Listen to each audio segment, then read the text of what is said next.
Hello everyone and welcome to English with Annette. Today we're going to cover something you have all been dying to know, and that is how to score an 8.5 to 9 in the IELTS exam.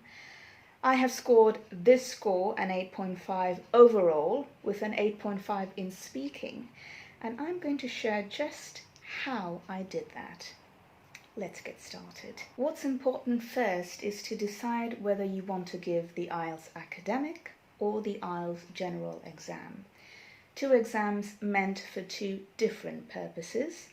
The IELTS academic is meant for people who want to study abroad, whether to the UK, Canada, Australia, New Zealand and other countries. Whether you want to study at the undergraduate or postgraduate level or higher. The IELTS General is meant if you want to immigrate or if you want to study below degree level. There are 4 sections to each test. It's reading, writing, listening and speaking. Whether you give the IELTS academic or general, the listening and speaking are the same for both. The total duration of the exam is 2 hours 45 minutes with no breaks in between. The speaking section by itself is 15 minutes, and this is usually conducted a week before or after the remaining tests, which is reading, writing and listening. There are 3 parts to the speaking exam: a brief 30-second introduction followed by the 3 parts. I will share with you my experience of the exam given last year. The first part is how to greet the examiner. So when you walk into the room, it's important to look directly at the examiner, make eye contact and smile as you do it. The examiner will ask you, "What shall I call you?" Many people have nicknames or they have shortened names, so you can choose what you are comfortable with. So you can answer, "Please call me Annette," or "Call me Annette." That's it. No more explanation needed as to how people call you, this nickname, etc. Not required. The examiner will then ask you, "Where are you from?" To which you say, "I am from Bangalore," and you can add, "which is to the southwest of India." It's important to just give a one-line answer and not have a conversation with the examiner. For example, don't say, "Have you been to Bangalore? It's a lovely city." Don't make conversation. The examiner will then ask for your identification or ID. Once he or she does that, you can say, "Sure, here you go. Of course, here you go. Definitely, here you go." Or you can not say anything and just give your passport or your identification to the examiner. Now that the greeting is over, we will come to part 1 of the questions. The examiner will usually ask you, "Can you tell me something about yourself?" or "What do you do?" To which you will answer, "I am currently working," or "I am a student studying at so-and-so university," or "I'm a doctor, I'm an engineer," etc. You can then talk about your history. And for example, if you're a teacher, you can say, "I have been teaching for 5 years now. Previously, I worked in a company called so-and-so for maybe 1 or 2 years. I really enjoyed working there. The people were very supportive, and fortunately I had great bosses, all in past tense. After working for 5 years as a teacher, I realized I wanted to do something different. I wanted to make my hobby my passion. And so I decided to change my career and pursue a career in medicine, maybe. The examiner might then ask you, what do you enjoy about your current job? To which you can say, I really enjoy teaching and interacting with my students. Each student is different and I really get energized by speaking and interacting with different people.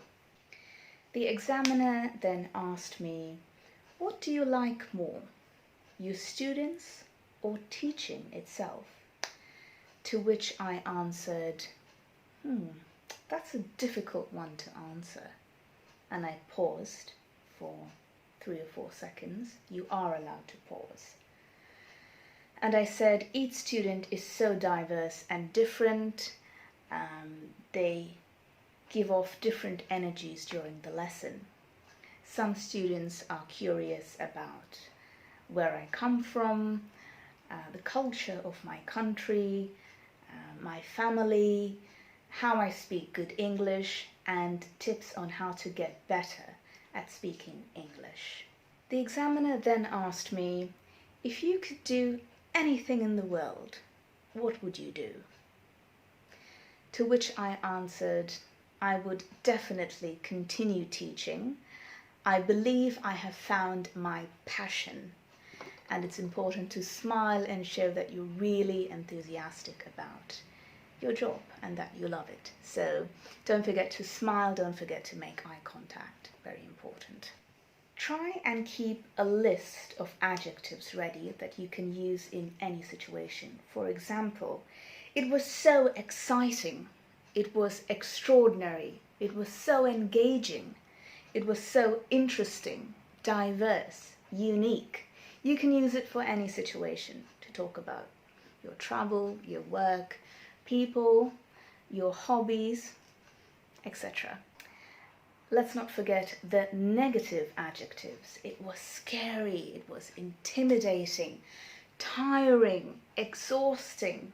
While you are talking, the examiner will continue making notes and they will rate you on 4 things: fluency, how the words flow out of your mouth; cohesion, does your story make sense as a whole; grammar, for past experiences, are you using past tense, current experiences, present tense, perfect tense; and vocabulary.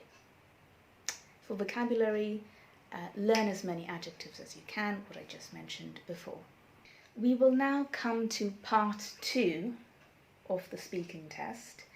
This is usually a longer answer where you'll have to talk for about 2 to 3 minutes without interruption. Ideally, I made a script on different topics and typed it out on my laptop. Topics like food, travel, education, work, and I memorized it and went for the exam. This is very important because while you are speaking, you don't want to do, let me think, that's a difficult answer. Or you don't want to have many pauses while you are trying to think of the answer because you are losing time. So you need to keep talking at least for 2 minutes. So type out your answers and memorize them so that you're really confident on the day of the exam. For part 2, the examiner will give you a pad and a pencil to write down your thoughts while you are answering. This is the longer answer, so you are allowed to do that. And he or she will give you a sheet with questions given. So you have about 1 minute to read it, write down your points, and think about what you want to say. Only a minute. So my topic was colour. That was the theme. And the question was, tell me about a place that was really colourful. And then I had a minute to think. So it's important to answer 5 questions in your answer. What, why, when, where, and how. So I said, 2 years ago I visited Nottingham in the UK. It was the most breathtaking place I had ever visited. I stayed for 2 weeks with my best friend, Vaishali, and she took me around to the most lovely places you could ever imagine. The garden was really colourful.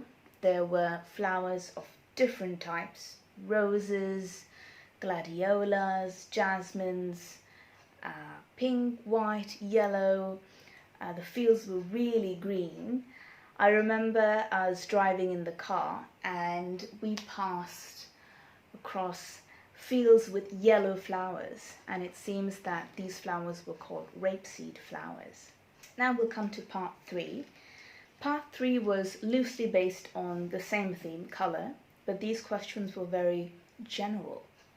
For example, she asked me, does colour influence mood? And I said, yes, definitely, colour influences mood.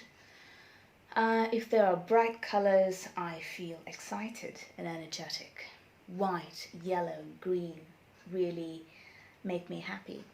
But if the colours are dull and boring, I usually don't like to stay in that room, like grey or black. Try to give examples from your personal experiences. So I talked about my uncle's house that actually has sun yellow walls. So whenever I enter the house, I feel really relaxed and happy. Sun yellow. She then asked me, what are your favorite colors? And I said, red, green, and white are my favorite colors. I told her if I feel depressed, I actually wear red because it makes me feel happy. My favorite shade of green is forest green. It reminds me of plants and I love gardening. White makes me feel at peace. The next question was, is colour important in your culture? And I said yes. In India we celebrate different festivals. During the festival of Diwali, the dominant colours are gold, red, orange. The house is covered in candles or diyas with lights. For Christmas, the colours are red and green. These are the dominant colours. Green for the Christmas tree and red for anything around us. Gifts are usually wrapped in red, white or gold, and the colours signify life and rebirth. It's important to remember that as you answer, every minute the examiner will interrupt you with a different question. And they do this purposely to make sure that you have not memorized the answers from somebody else, or you have not just stolen someone's answer and just mugged it up and are vomiting it out. But these are your own answers. So they will keep changing the question. Don't get nervous. Take a deep breath and keep talking. Try and use simple tenses like present tense or past tense so that you don't make too many mistakes. And of course, don't forget to smile and show that energy in your voice. So that was my experience in the speaking test. I hope you enjoyed it and this video will help somebody as to how the procedure goes and what tenses to use when you answer. If you've liked this video, please subscribe to my channel, English with Annette, and click the bell icon so that you know each time I release a new video. So stay tuned for more interesting topics. This is going to be the IELTS speaking series. Our next 3 topics that I will cover are food, work and travel. So stay tuned. Bye bye.